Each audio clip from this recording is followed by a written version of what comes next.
सभी को मेरा सादर जय जिनेंद्र। मेरे फेसबुक मित्रों को और मेरे यूट्यूब से जितने भी मेरे मित्र हैं उन सभी को मेरा बहुत बहुत प्रणाम और बहुत बहुत अभिनंदन। जैसा कि अब आज हम जिस विशेष टॉपिक पर चर्चा करने वाले हैं, सोमवती अमावस्या क्या है। सोमवती अमावस्या अपने आप में एक बहुत ही खास दिन है। यह सोमवती अमावस्या यह एक खगोलीय घटना है। इस दिन चांद छुप जाता है, जिसे हम काल रात्रि अर्थात काली रात भी कह सकते हैं। सोमवार वाले दिन अगर अमावस्या पड़ जाए तो इसे हम सोमवती अमावस्या भी कहते हैं।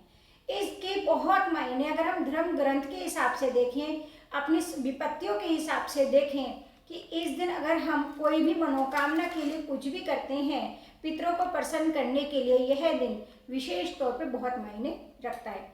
अब जैसे कि आप सभी जानते हैं 8 अप्रैल 2024 दिन सोमवार, यह शनि का भी साल है और इस दिन 8 तारीख को ही सोमवती अमावस्या पड़ रही है, तो यह दिन अपने आप में बहुत ही विशेष बन जाता है। इस दिन अगर ऊपर से सूर्य ग्रहण आ रहा है तो यह और भी ज़्यादा प्रभावशाली दिन हो गया है जी।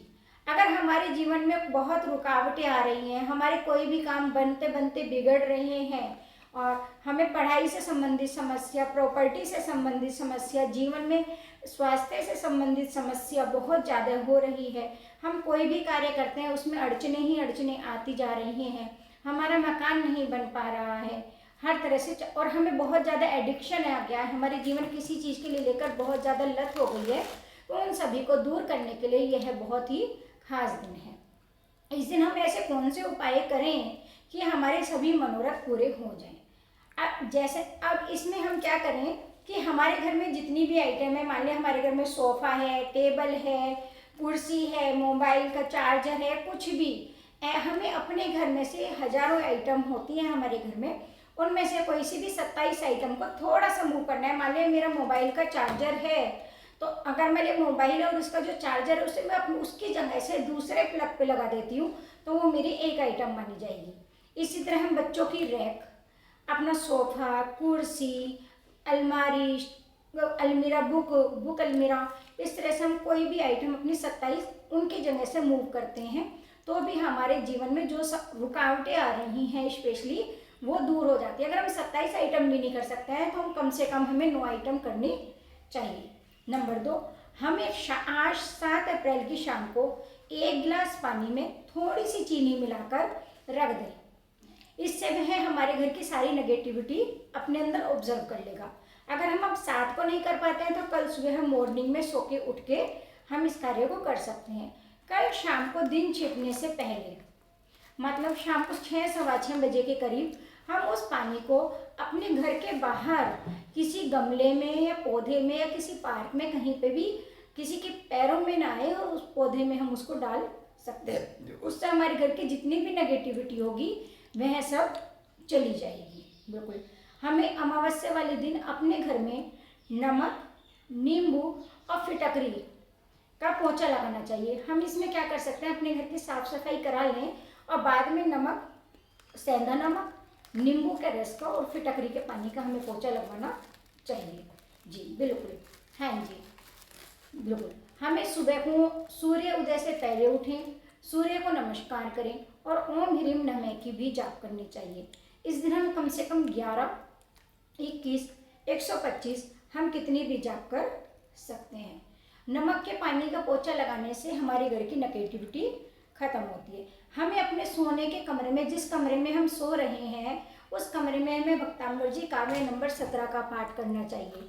अगर हम काव्य नंबर 17 का पाठ करते हैं तो जो हमारे राहु ग्रह हमारे खराब होते हैं उससे हमें शांति मिलती है। और अगर हमारे पितृ हमसे नाराज हैं तो हमें इस दिन मंदिर में चावल का दान करना चाहिए, चीनी का दान करना चाहिए, गरीबों में भोजन बंटवाना चाहिए, दूध का दान करना चाहिए जी।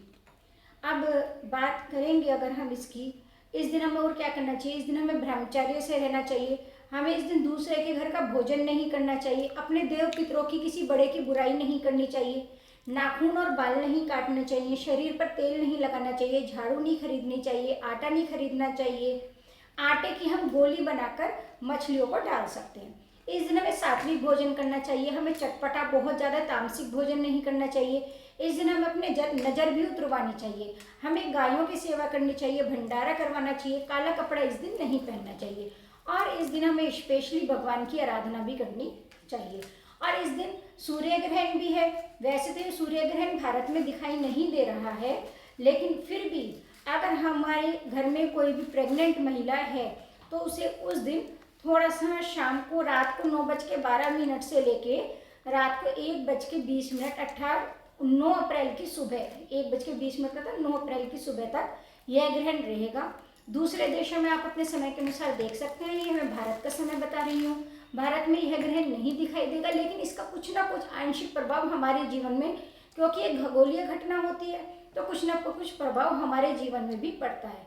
तो हम सबको बाकी को इसमें कुछ उपाय नहीं करना है, लेकिन अगर हमारे घर में कोई प्रेग्नेंट महिला है तो उसको उस समय पे भगवान का मंत्र जाप करना चाहिए।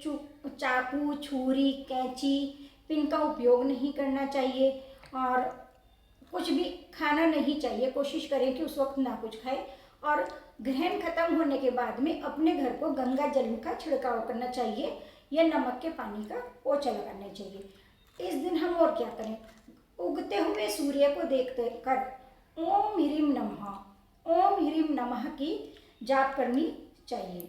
उगते हुए सूर्य के दर्शन भी हमें करने चाहिए।